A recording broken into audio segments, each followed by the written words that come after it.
Paper, down 12%. Cement, down 23%. Trump has given an example of what Iron the and steel, Paris down Accords would 38%. how it would harm Coal. industry. And I happen to love the coal miners, down 86%. Natural gas down 31%. The cost of the economy at this time would be close to $3 trillion in lost GDP and 6.5 million industrial jobs, while households would have $7,000 less income, and in many cases, much worse than that.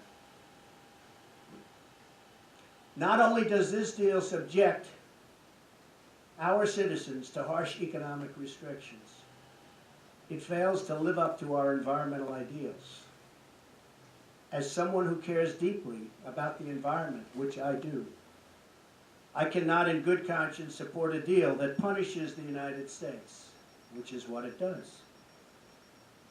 The world's leader in environmental protection, while imposing no meaningful obligations on the world's leading polluters.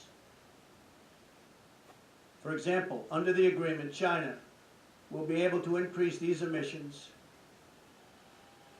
by a staggering number of years, 13. They can do whatever they want for 13 years, not us.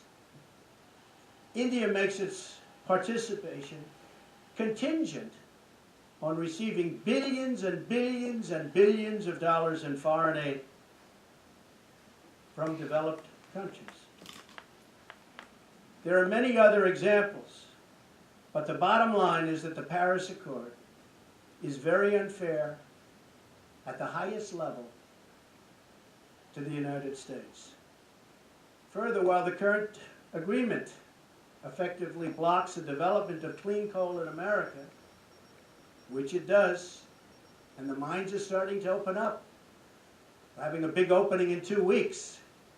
Pennsylvania, Ohio, West Virginia, so many places.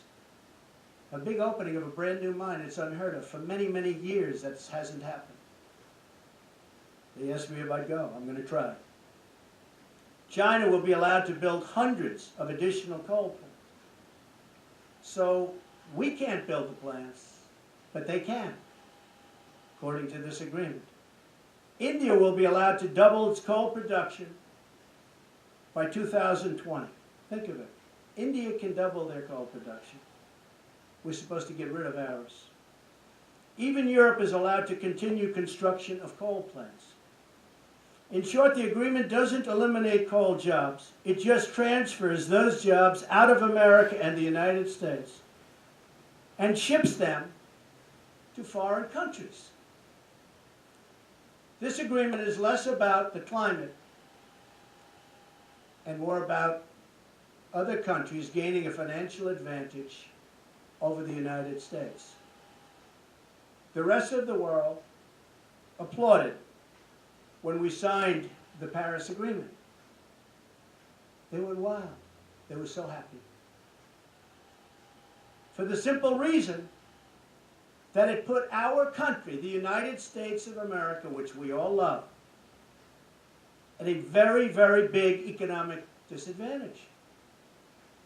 A cynic would say the obvious reason for economic competitors and their wish to see us remain in the agreement is so that we continue to suffer this self-inflicted major economic wound. We would find it very hard to compete with other countries from other parts of the world.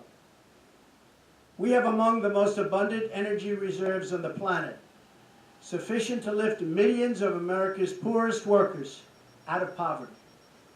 Yet under this agreement, we are effectively putting these reserves under lock and key, taking away the great wealth of our nation. It's great wealth. It's phenomenal wealth. Not so long ago, we had no idea we had such wealth. and leaving millions and millions of families trapped in poverty and joblessness. The agreement is a massive redistribution of United States wealth to other countries.